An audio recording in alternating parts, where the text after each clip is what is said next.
الحمد لله وكفى والصلاة والسلام على عباده الذين اصطفى أما بعد فأعوذ بالله السميع العليم من الشيطان الرجيم بسم الله الرحمن الرحيم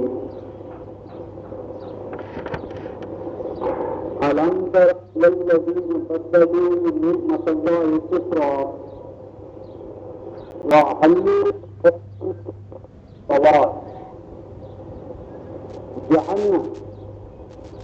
يصلونها وبئس القرار وجعلوا لله أندادا ليضلوا عن سبيله قل تمتعوا فإن مصيركم إلى النار صدق الله مولانا العظيم وبلغنا رسوله النبي الكريم ونحن على ذلك من الشاهدين الشاکرین والحمد للہ رب العالمین۔ عزیزان محترم، بزرگان نبی اکرام، یہ ماہ مہینہ ربیع الاول کا نبی پاک صلی اللہ علیہ وسلم کی پیدائش کا مہینہ ہے، اور اس پیدائش کے نتیجے میں جو چیز مجھے اور آپ کو عالمی انسانیت کو عطا ہوئی ہے کہ جس پر اللہ تبارک و تعالیٰ نے جشن منانے کی بھی اجازت دی ہے۔ جشن کا معنی ہوتا خوشی، خوشی محسوس کرنا، خوشی محسوس کرانا۔ تو وہ کیا چیز ہے رفتار محترم کہ جس پر اللہ تبارک و تعالیٰ نے نبی پاک صلی اللہ علیہ وسلم کی پیدائش کے بعد، بعثت کے بعد، آپ کے ظہور پذیر ہونے کے بعد ہمیں خوشی کے حوالے سے اس کو یاد رکھنے کا پابند ٹھہرایا ہے۔ تو وہ نبی پاک صلی اللہ علیہ وسلم کے حوالے سے ہمیں جو نعمت عطا ہوئی ہے کہ جس نعمت پر اللہ تبارک و تعالیٰ نے ہمیں خوشی منانے کے حوالے سے اجازت ہی نہیں دی بلکہ حکم دی ہے۔ وہ چیز کیا ہے؟ اس کا حوالہ رفتار محترم ہمارے سامنے سورہ یونس 10ویں سورہ ترتیب تلاوت کے حوالے سے 10ویں سورہ اور اس کی 2 آیات 57 اور 58 ان میں اللہ تبارک و تعالیٰ ارشاد فرماتے ہیں کہ ہمارے حبیب صلی اللہ علیہ وسلم آپ اعلان کریں، اور اعلان کس کو کریں؟ یا ایھا الناس، یا ایھا الناس، اے نوع انسانی۔ یعنی نبی پاک صلی اللہ علیہ وسلم کا جو خطاب ہے رفتار محترم وہ گزشتہ نبیوں سے مختلف ہے۔ گزشتہ جتنے بھی نبی آئے انہوں نے یا قومی، اے میری قوم، اے میری قوم۔ سیدنا نوح علیہ السلام نے یا قومی، سیدنا ہود، سیدنا صالح، سیدنا شعیب، حضرت لوط، جتنے بھی انبیاء ہیں انہوں نے اپنی اپنی قوم کو خطاب کیا، حتیٰ کہ آخر میں بنی اسرائیل کے خاتم آخری نبی سیدنا مسیح ابن مریم انہوں نے بھی یا بنی اسرائیل، اے بنی اسرائیل، اے آل یعقوب، اے یعقوب کے بیٹو، آل یعقوب، یعنی صرف اپنی قوم کو خطاب کیا۔ لیکن قرآن حکیم میں جو نبی پاک صلی اللہ علیہ وسلم کا رفتار محترم دائرہ ہے امت کا، وہ یونی کا یا ایھا العرب، اے عربو، یا بنی اسماعیل، اے آل اسماعیل۔ یعنی یہ خطاب کا انداز نہیں ہے۔ خطاب کا انداز کیا ہے؟ یا ایھا الناس، اے نوع انسانی، ہیومینٹی آن دا ہول۔ یعنی جہاں جہاں انسان بستا ہے رفتار محترم، اس کا رنگ کو چھو، زبان کو چھو، علاقہ کو چھو، جغرافیہ کو چھو، مجرد اس کا انسان ہونا، یہ انسان ہے وہ نبی پاک صلی اللہ علیہ وسلم کی امت ہے۔ ہم سمجھتے ہیں کہ نبی پاک صلی اللہ علیہ وسلم کی امت تو صرف وہ ہے جو کہ نبی پاک صلی اللہ علیہ وسلم پر ایمان لا کر آپ کا کلمہ پڑھتے ہیں، تو یہ بات صحیح نہیں ہے۔ کل نوع انسانی نبی پاک صلی اللہ علیہ وسلم کی امت ہے۔ البتہ امت کی دو قسمیں ہیں، ایک ہے امت دعوت اور ایک ہے امت اجابت۔ امت دعوت تو کل نوع انسانی ہے، کیونکہ اب کل نوع انسانی کے پاس نبی پاک صلی اللہ علیہ وسلم کے بعد کوئی اور نبی نہیں آئے گا جو اپنے اوپر ایمان لانے کی دعوت دے اور اس پر شریعت نازل ہو اور وہ شریعت واجب الاتباع ہو۔ بلکہ آپ نے ارشاد فرمایا نبی پاک صلی اللہ علیہ وسلم نے کہ لو کان موسیٰ حیا، کہ اگر آج میرے دور میں اگر سیدنا موسیٰ علیہ السلام بھی زندہ ہو ما واسع لہ الا اتباعی، تو ان پر بھی میری اتباع کرنا واجب ہے۔ یعنی اگر سیدنا موسیٰ کلیم اللہ بھی موجود ہو آ جائیں تو دائرہ نبوت نبی پاک صلی اللہ علیہ وسلم کا ہے، لہذا اتباع انہیں بھی نبی پاک صلی اللہ علیہ وسلم کی کرنی پڑے گی۔ اب رفتار محترم، نبی پاک صلی اللہ علیہ وسلم کی اتباع اس حد تک کہ سیدنا حضرت عمر فاروق ایک دن کچھ صحیفے کاغذ پڑھ رہے تھے تو نبی پاک صلی اللہ علیہ وسلم پوچھا ما ہی الصحائف تقراها، کیا صفحات ہے جن کو تم دیکھ رہے ہو؟ تو اس پر انہوں نے کہا کہ یہ بائبل کے یا تورات کے صفحات ہیں، میں نے فلاں یہودی عالم سے حاصل کیے ہیں۔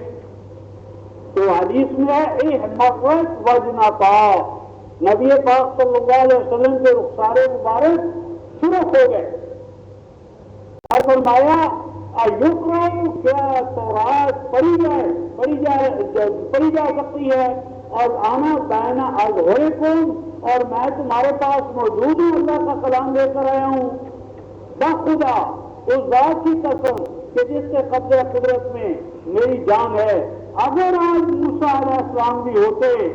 ما واسع لہ الا اتباعی، تو ان پہ بھی میری اتباع واجب تھی، ان کی نجات کا راستہ بھی یہی تھا کہ وہ میری اتباع کریں۔ تو اب رفتار محترم، سیدنا موسیٰ علیہ السلام کی اتباع تو آپ کی موجودگی میں ہو نہ سکے اور ہم اس مقام پر آپ کی امت آ کر گرے رفتار محترم کہ کلنٹن جو ہے، کلنٹن اور یورپی طاقتیں، ان کے قوانین، ان کے اقدار، ان کے احکام وہ ہم ماننے کے لیے یعنی تیار ہوں، اور حالات کا جبر اس مقام پر پہنچا چکا ہے رفتار محترم ہمیں کہ آج میں نے اخبارات میں ایک خبر دیکھی ہے کہ ایک جاپانی ادارے نے کوئی گاڑی تیار کی ہے اور اس گاڑی کے جو ٹائر ہیں ان ٹائروں کے اوپر جو دنیا جہان کے جھنڈے ہیں ممالک کے وہ لگائے گئے ہیں، اور سعودی عرب کا جو جھنڈا ہے کہ جس پر لا الہ الا اللہ محمد رسول اللہ لکھا ہوا ہے وہ بھی اس ٹائر کے اندر صاف نظر آ رہا ہے، اور وہ جو جاپانی ادارہ ہے وہ پاکستان میں بھائی بہنوں کے پاس اپنا کام کر رہا ہے۔ یعنی ملت کی غیرت کو للکارنے والے اس حد تک آگے بڑھ چکے ہیں کہ ہمارا جو آئیڈینٹی کارڈ تھا لا الہ الا اللہ محمد رسول اللہ، کبھی وہ نعوذ باللہ جوتوں کے سولز ہیں ان کے نیچے وہ مل رہا ہے ہمیں، اور کبھی ٹائروں کے اوپر۔ تو یہ گویا کہ اس بات کا اظہار ہے کہ میرے اور آپ کے اندر وہ غیرت جو اللہ اور رسول کے لیے تھی، کلمہ طیبہ کے لیے تھی، ہماری آئیڈینٹیفکیشن کے لیے تھی، اقوام عالم جان چکی ہے کہ اب آل تیمور میں وہ دم خم نہیں رہا۔ تو یہ جو رفتار محترم کل نوع انسانی ہے وہ نبی پاک صلی اللہ علیہ وسلم کی امت دعوت ہے، اور امت دعوت ہونے کا معنی یہ ہے کہ کل نوع انسانی کا نبی پاک صلی اللہ علیہ وسلم کا پیغام پہنچانا، اس کی منادی کرنا، اس کے حوالے سے امت عالمی انسانی میں بیداری کا پہنچانے کا، منادی کا انتظام کرنا، یہ میرے اور آپ کے لیے واجب ہے۔ آج اس کام کے لیے نبی نہیں آئیں گے، انبیاء نہیں آئیں گے۔ ماضی میں جو کام انبیاء علیہ السلام کرتے تھے، اب وہی کام نبی پاک صلی اللہ علیہ وسلم کی امت کو، آپ کو اور مجھے انجام دینا ہے۔ اور کس طرح انجام دینا ہے کہ جس طرح حجۃ الوداع میں آخری جو آپ کا حج تھا اور آخری جو آپ کا خطاب تھا، اس میں آپ نے اپنے اصحاب صلی اللہ علیہ وسلم سے فرمایا بلغوا انی ولو آیتن، بلغوا انی ولو آیتن، کیا میرے اصحاب، اے میرے اوپر ایمان لانے والوں، آپ تو میرے نائب بنائے گئے ہو، آپ تو میرے نائب بنائے گئے ہو، بس میرے نائب بن کر، میرے قائم مقام بن کر تم آیات الہیہ کو پہنچاؤ، اللہ کے دین کو پہنچاؤ، ولو آیتن، اگر تو تمہیں ایک ہی آیت کا علم ہے، ایک ہی آیت جانتے ہو، ایک ہی آیت کا تمہارے پاس اگر علم آ گیا ہے، تو ایک آیت کا بھی اگر تمہارے پاس علم ہے تو اسے دوسروں تک پہنچاؤ، دوسروں تک پہنچاؤ، اگر کہ ایک ہی آیت کا تمہارے پاس علم ہے۔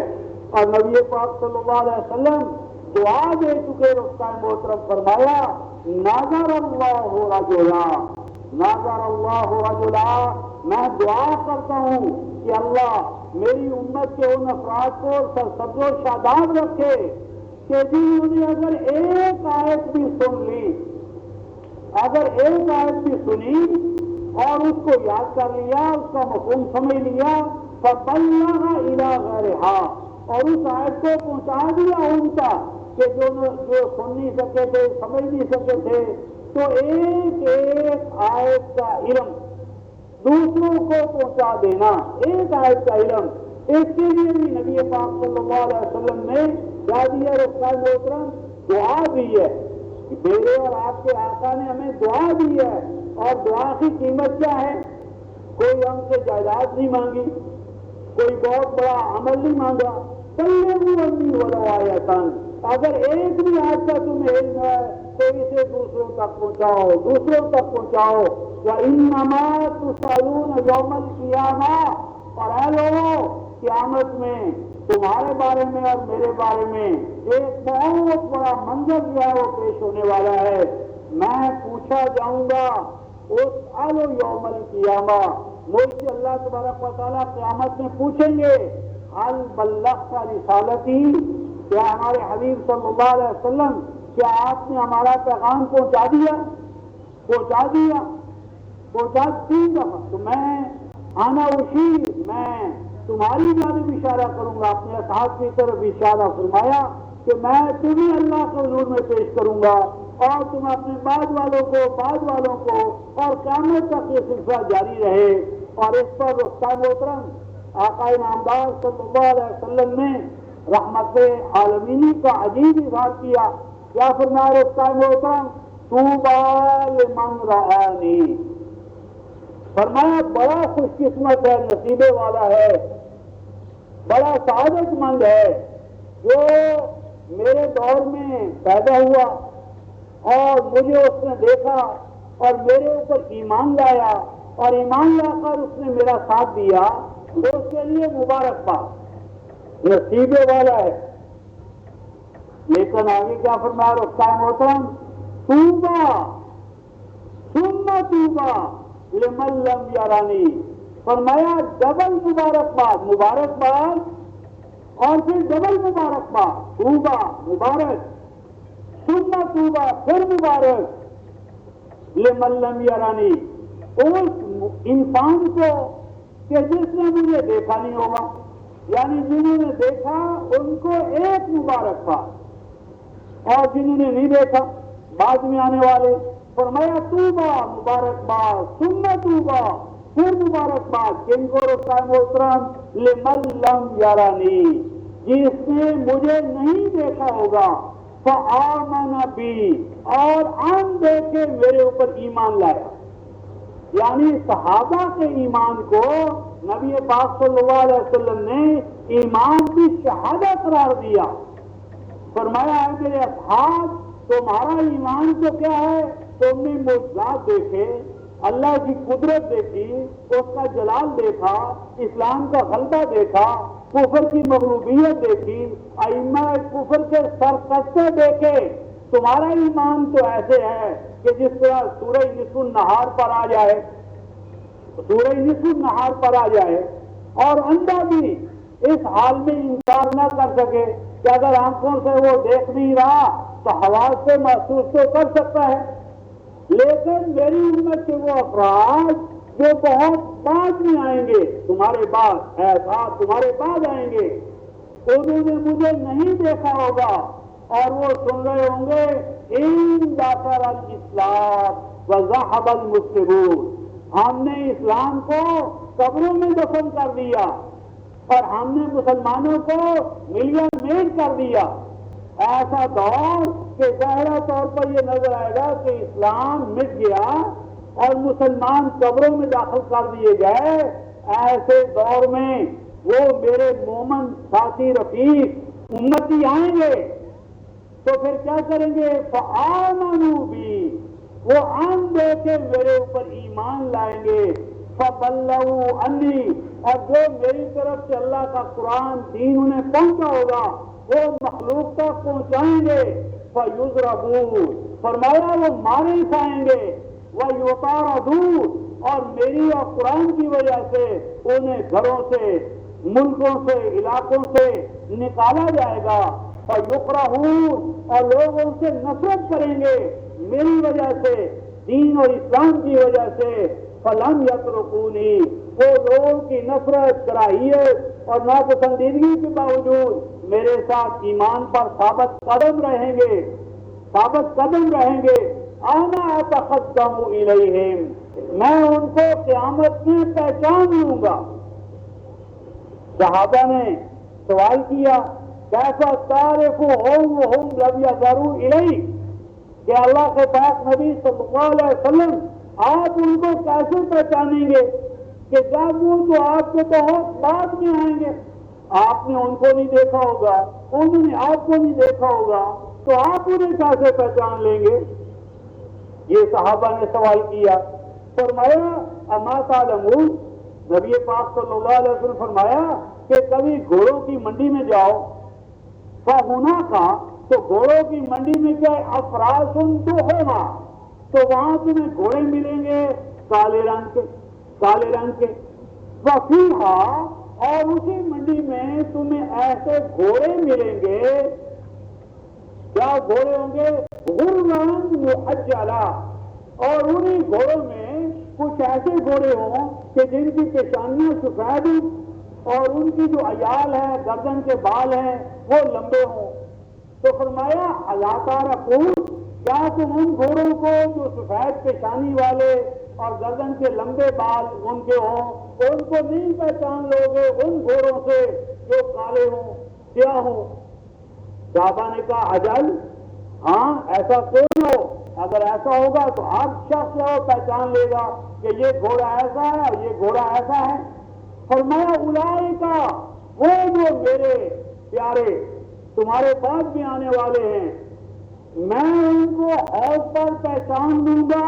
کہاں سے پہچانوں گا؟ فرمایا من غرهم المحجلین، ان کی پیشانیوں سے، کہ ان کی پیشانیوں میں اللہ کے کلام کا وہ نور چمک رہا ہوگا جس نور قرآن کو انہوں نے دنیا میں اپنے سینوں میں سمایا، جس نور قرآن سے انہوں نے اپنے سینوں کو مزین کیا ہوگا، وہ نور قرآن ان کی پیشانیوں سے روشن تابناک طریقے سے ظاہر ہو رہا ہوگا،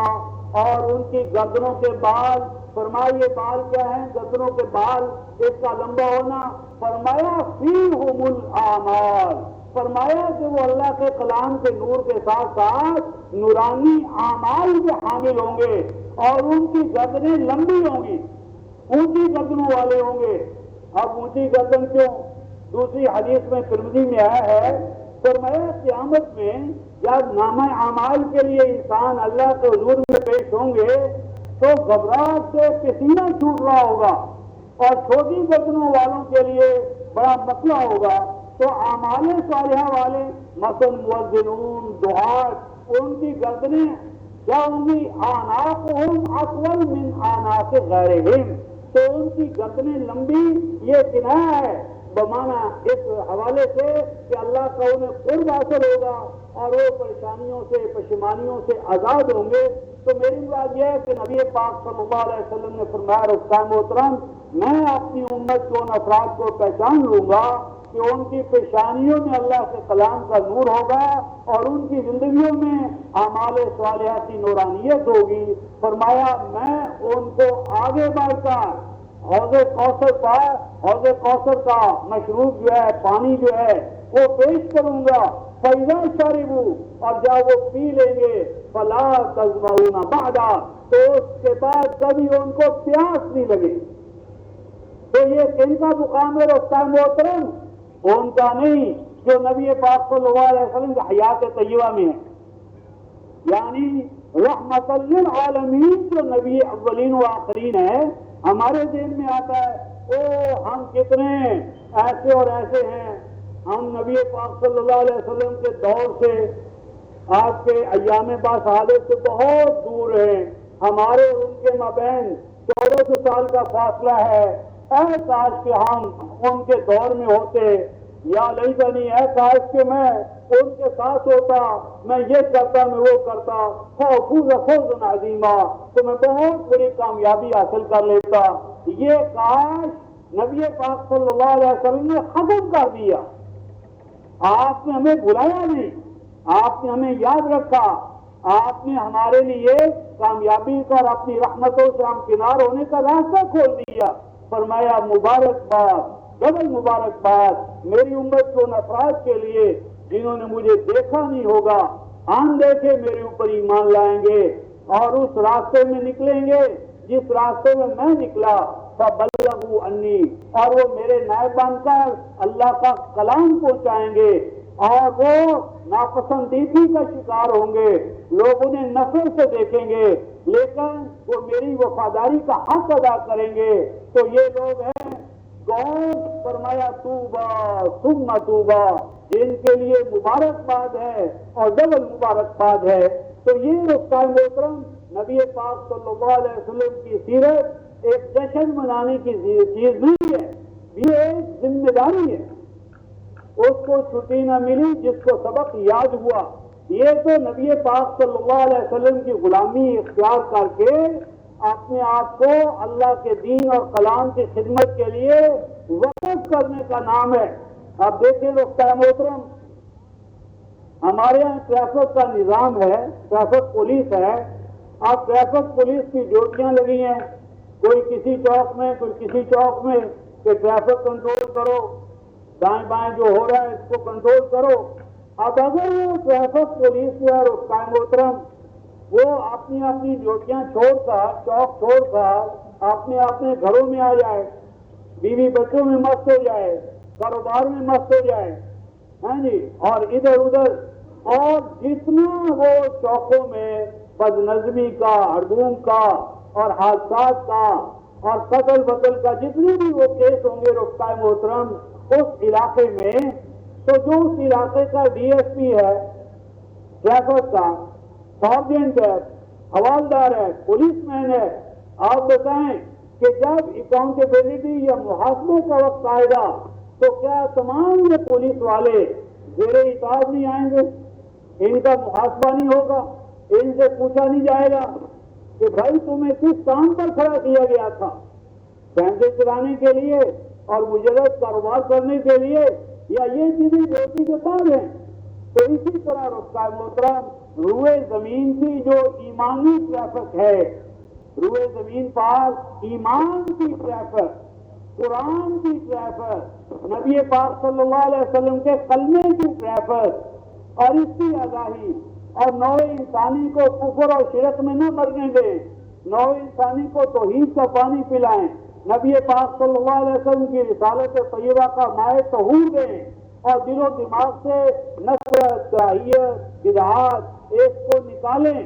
اور ایمان اور توحید سے دل و دماغ کو منور کریں۔ یہ جو بھی مجھے اور آپ کو سونپی گئی تھی، اور یہ کام آج ہم نے چھوڑ دیا ہے، اور اس کام کو چھوڑنے کی وجہ سے رفتہ محترم ہمارا کیا حال ہو گیا؟ رفتہ محترم اسی مقام پر جو میں نے آپ حضرات کے سامنے تلاوت کیا تھا،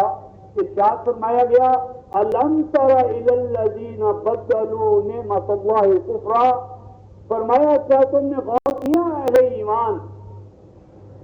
ان لوگوں کے بارے میں؟ یہ بات تو رفتار محترم دوسروں کی ہو رہی ہے، اور معلوم ایسا ہوتا ہے کہ یہ حال میرا اور آپ کا ہے۔ سورہ ابراہیم آیت نمبر 27 کیا فرماتے؟ الم ترا، اے مومن کیا تو نے کبھی غور کیا ہے، سوچا ہے، دیکھا ہے تو نے؟ اللہ پاک ایمان والوں کو یہ کہہ رہے کیا تم نے کبھی سوچا ہے، غور کیا ہے؟ یعنی سوچنا، غور کرنا اور کھلی آنکھوں سے دیکھنا، اس کا اللہ تعالیٰ نے مجھ سے اور آپ سے رفتار محترم مطالبہ کی ہے۔ اور ہم کیا ہے، غافلانہ ہماری حالت ہے کہ پڑھا جا رہا ہوتا ہے لعنت اللہ علی الظالمین، کہ ظالموں پر اللہ تبارک و تعالیٰ کی لعنت، اور ہم کہہ رہے ہوتے ہیں سبحان اللہ۔ یعنی اللہ تبارک و تعالیٰ احکام دے رہے ہیں اپنے کلام میں، اور ان احکام کو سن کر بھی ہم سبحان اللہ، نعمت ہو تو بھی سبحان اللہ، عذاب کا بیان ہو تو بھی سبحان اللہ۔ یعنی یوں غور کریں اس ٹائم محترم کہ اگر میرا یا آپ کا باپ جو ہے وہ ہمیں ٹیلی گرام بھیجے کہ بھائی میں آ رہا ہوں اور تم ایئرپورٹ پر آؤ، یعنی آؤ مجھے لینے کے لیے، اور میرے ساتھ کچھ دوست ہوں گے، سامان ہوگا، اب وہ جو ٹیلی گرام آئے اس ٹائم محترم اس کے لیے ہم ایئرپورٹ تو نہ جائیں اور اس کو ٹیلی گرام کو لے کر بیٹھ کر تو اس کا ورد شروع کر دیں۔ باپ کے جو کلمات ہیں ٹیلی گرام کے ان کو گن رہے ہیں، بڑے پریم سے پڑھ رہے ہیں، پڑھ کر پریم سے ان کو مؤثر کر کے کسی غلاف میں رومال میں اوپر رکھ لیں۔ اب اس ٹائم ہوتے ہیں کہ باپ آئے گا، باپ آ جائے گا گھر، تو جب ہم اس باپ کے سامنے حاضر ہوں گے اور باپ پوچھے گا بیٹا میں نے تمہیں ٹیلی گرام بھیجا تھا، اس ٹیلی گرام میں یہ اور یہ تم سے تقاضا کیا گیا، تم نے کیا کیا؟ آپ کہیں ابا جان کیا کہوں، میں نے تو آپ کے ٹیلی گرام کا بڑا احترام کیا، اسے مؤثر کیا، خوشبوؤں سے اس کو یعنی سجایا، پھر اونچے مقام پر رکھ دیا۔ اب یہ سب کچھ ہونے کے بعد رفتار محترم کیا ہوگا؟ وہ باپ اپنے بیٹے کے ساتھ کیا کرے گا؟ کیا اس کے ٹیلی گرام کا یہی حصہ رفتار محترم جو اس نے ادا کیا؟ بس اسی طرح رفتار محترم اللہ کا یہ دین، اللہ کا یہ کلام، نبی پاک صلی اللہ علیہ وسلم کی رسالت، یہ اللہ تبارک و تعالیٰ کا سمجھیے ٹیلی گرام ہے، یہ اللہ تبارک و تعالیٰ کی طرف سے حکم نامہ ہے، یہ اللہ تبارک و تعالیٰ کی طرف سے ہمیں احکام بتا ہوئے جن پر ہم نے خود بھی قائم ہونا تھا اور دوسروں کو بھی قائم ہونے کی دعوت دینا تھی، اور ہم نے اسے علاقوں میں رکھ کر اونچے مقام پر سجا کر، یا کبھی بیٹی کی بہن کی شادی کی تو اس بہن یا بیٹی کو رخصتی کے وقت بڑے سا قرآن لے کر اس کے سائے کے نیچے سے گزار دیا۔ قرآن کا سایہ رفتار محترم اس کے کاغذوں میں نہیں ہے، گتوں میں نہیں ہے، گلاس میں نہیں ہے، تاج کمپنی کے پرنٹ میں نہیں ہے، ان الفاظ میں، معانی میں، مقاصد میں اور ان کو اپنے عمل میں لانے میں رحمت ہے۔ یعنی یہ احکام اللہ تعالیٰ نے سجانے کے لیے نہیں دیے تھے، بلکہ دلوں کے اندر ان کو سمایا جائے، دلوں کے اندر ان کو بسایا جائے اور ان کے مطابق اپنے آپ کو ڈھالا جائے۔ تو فرمایا کیا تم نے غور کیا اے ایمان والو ان لوگوں کے بارے میں کہ بدلوا نعمت اللہ کفرا، کہ میں نے انہیں ایک بہت بڑی نعمت عطا کی، بہت بڑی نعمت عطا کی، اور میری نعمت کے ساتھ انہوں نے کیا کیا رفتار محترم؟ کفرا۔ کفر کا معنی رفتار محترم کفر نہیں ہوتا، صرف کفر کا اصل معنی ہوتا ہے کسی چیز کو چھپا دینا، کسی چیز کو چھپا دینا۔ عربی زبان میں کسان کو کافر کہتے ہیں، الزارع هو الکافر۔ کسان کو عربی زبان میں ایک لفظ اس کا کافر بھی ہے۔ کیوں کافر ہے؟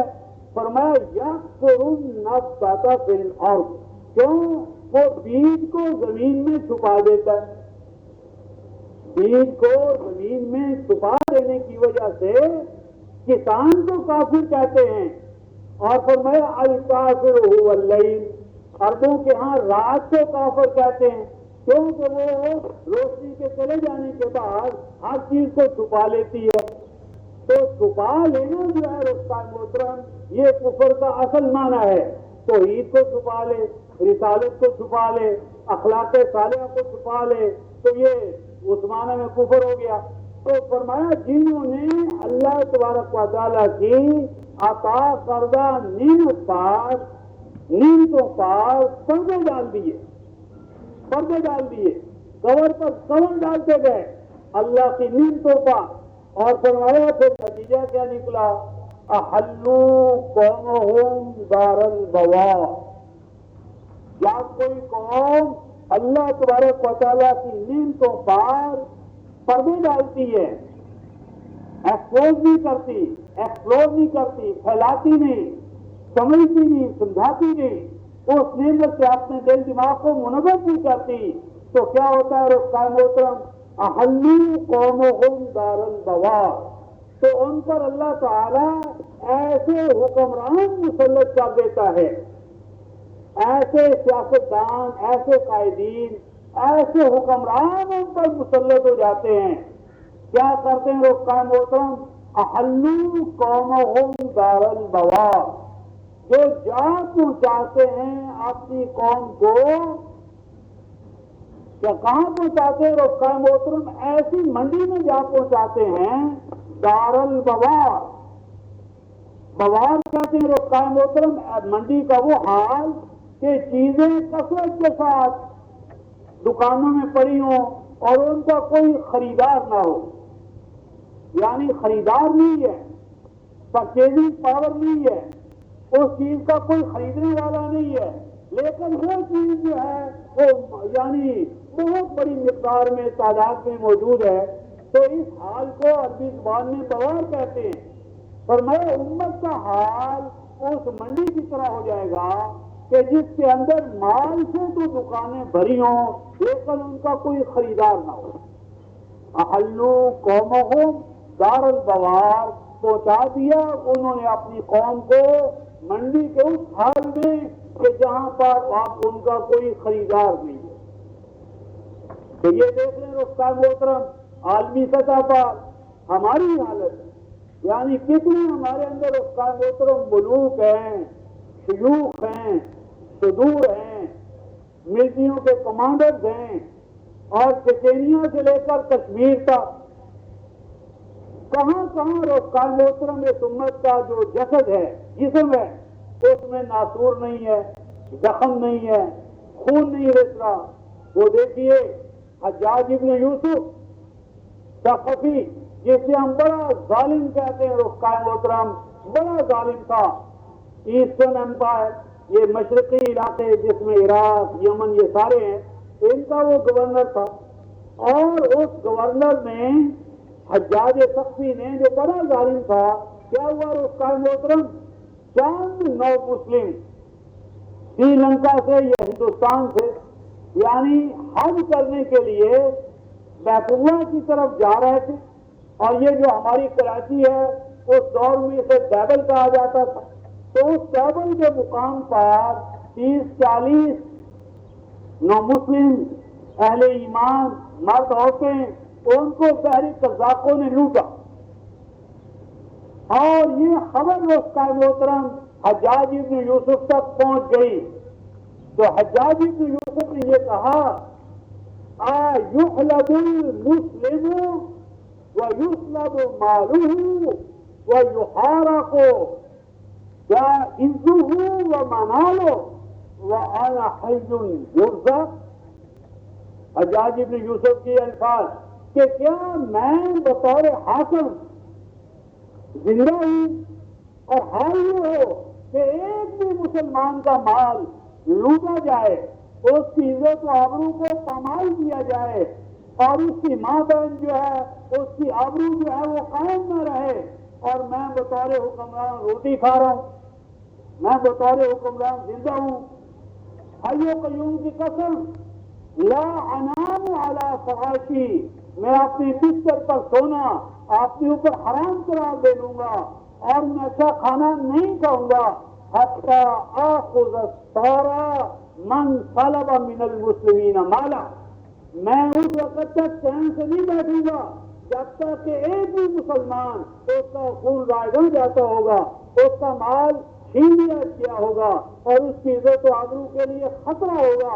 تو اتنی غیرت تھی استاد محترم اس کے اندر، ایک مسلمان کے لیے، مرد ہو عورت ہو، نیا مسلمان ہو ماضی کا ہو، اور آج استاد محترم ہمارے ساتھ کیا ہو رہا ہے اور ہم کیا حکمرانوں کے بغیر ہیں؟ تو یہ کیا بات ہے استاد محترم؟ نبی پاک صلی اللہ علیہ وسلم فرماتے ہیں یونزع الرعب من قلوب غیرکم، اے میری امت، اللہ تبارک و تعالیٰ تمہارا روح تمہارے دشمنوں سے نکال دیں گے اور تمہارے اوپر ان کا روح ڈال دیں گے۔ کب یہ کام کریں گے؟ فرمایا اذا تمزقتم، جب تم اپنی وحدت کو پارا پارا کر لو گے اور اللہ کے دین کا بٹوارا کر لو گے اور اللہ کے دین کو فرقوں اور گروہوں میں بانٹ لو گے، تمہارا روب ختم ہو جائے گا اور مشرقین کا روب تمہارے اوپر تارا اتاری ہو جائے گا، انتم کا غصائی سعید، اور تمہارا حال کیا ہو جائے گا؟ فرمایا اس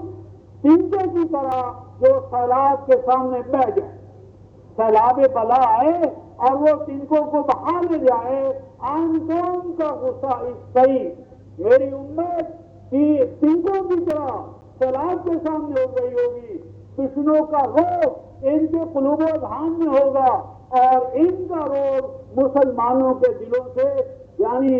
ان کا روب ختم اور ان کا روب ان کے قلوب میں قائم، اور ان کی حیثیت تنکوں کی جو سیلاب کے سامنے بہ رہے ہوں۔ صحابہ نے سوال کیا اہم یومئذ بقلہ،